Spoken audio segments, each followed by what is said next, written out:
I legitimately just got off the phone speaking with a friend of mine who is in the process of considering potentially downsizing their home. And so this video is going to be all about the pros and cons of potentially downsizing.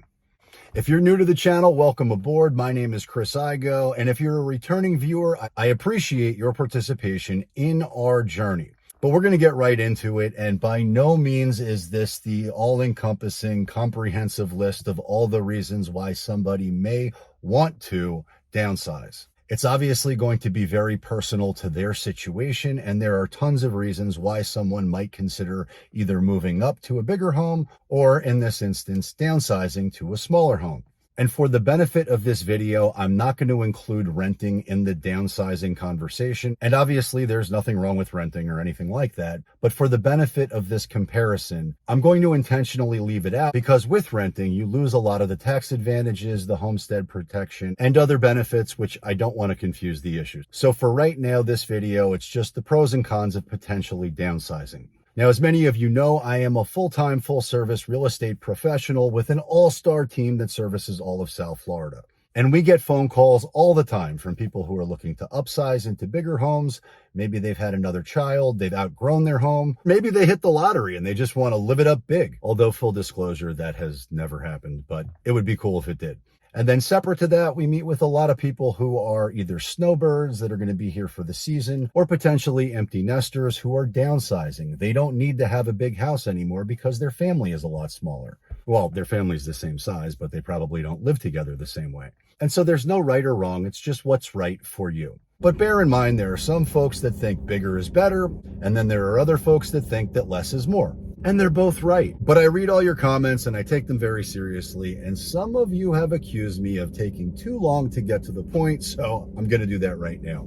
So here are the pros of downsizing. And the most obvious one to me is that you will have a smaller mortgage payment, which then means you probably have increased cash flow. And if you're downsizing from a bigger home to a smaller home, chances are your home insurance payments are going to go down significantly. And so are your utility bills. So your power bill is not going to be anywhere near the same as it was when you had a bigger house if you've moved into something much more cozy. But another thing to be mindful of is if you've downsized from a big home to a smaller home, you may find yourself with a lot more time on your hands. And no, that's not because I created a time machine. It's because if you've got a smaller, more intimate home, chances are you've got a lot less household chores to do, a lot less maintenance to do. So it's quite possible you find yourself with a lot more time to be able to max out your cozy new home. And I suspect that would mean you probably have less stress too. So all things considered, the pros to me sound like a win. But as they say, for every positive, there's a negative.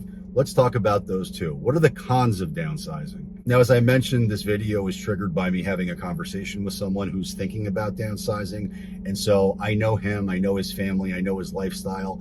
I know that he likes to entertain. He likes to have guests that stay over, which is great if you love your family and they're scattered all over the country and they come here for the winter to max out the holidays. But it's not great if you don't have this space to accommodate them. So if you're used to having a lot of space and lots of rooms and you've downsized into something more intimate and something more cozy, chances are you don't have the guest rooms to be able to facilitate a lot of guests staying over, at least the way that you used to be able to do it. And if you're cool with that, great, it's all good. But if you haven't totally thought it through, then it might not feel so good.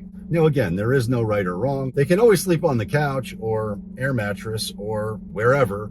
But if you're used to hosting everyone and you've moved into something smaller and more intimate, it might not feel as good. That could be a con. Now, as I mentioned before, the catalyst for this video was the conversation I had with one of my friends. And because of that, I'm kind of using him as an example of one of the next cons. But keep in mind, this is all going to be based on your intention, right? If you're downsizing because you can't afford to live that way, it's a totally different situation than if you're downsizing because you choose to downsize. And we've worked with lots of people who have intentionally chosen to get out of their big house and move to a condo on the beach because that's their dream and that's what they've always wanted to do, and they've earned it, which is a totally different situation than someone who is in financial trouble and facing hardship.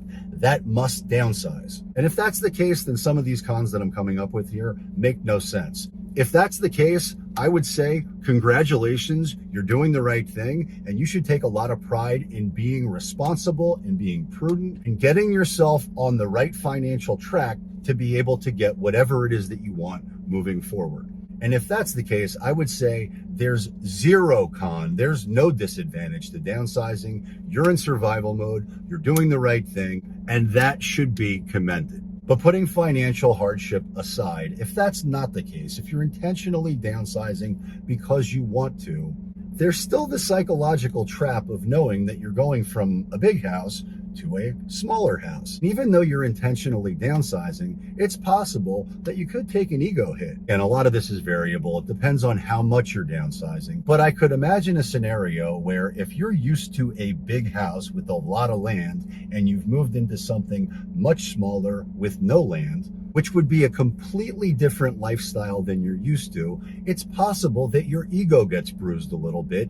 And I would say that's a potential con for downsizing. But at the end of the day, what I think is totally irrelevant and what other people think is totally irrelevant. The only thing that really matters is what is right for you. And so if downsizing is the right choice for you, then do it. And don't think twice about it. Because I know plenty of people who have downsized into smaller homes that love it and are maxing out South Florida living to the fullest. And there's plenty of folks who have moved from their big house out to a condo in the ocean who are thrilled that they don't have to deal with the maintenance and the landscaping and the HOA and the this, that, and the other thing that comes with owning a home. They're just maxing out living on the beach, and the condo takes care of everything. Well, not exactly everything, but most things. I hope you found this content valuable, and if you did, please give it a thumbs up, share it with a friend, and most importantly, subscribe to the channel and check out my next video because I suspect you will love it a lot. And until next time,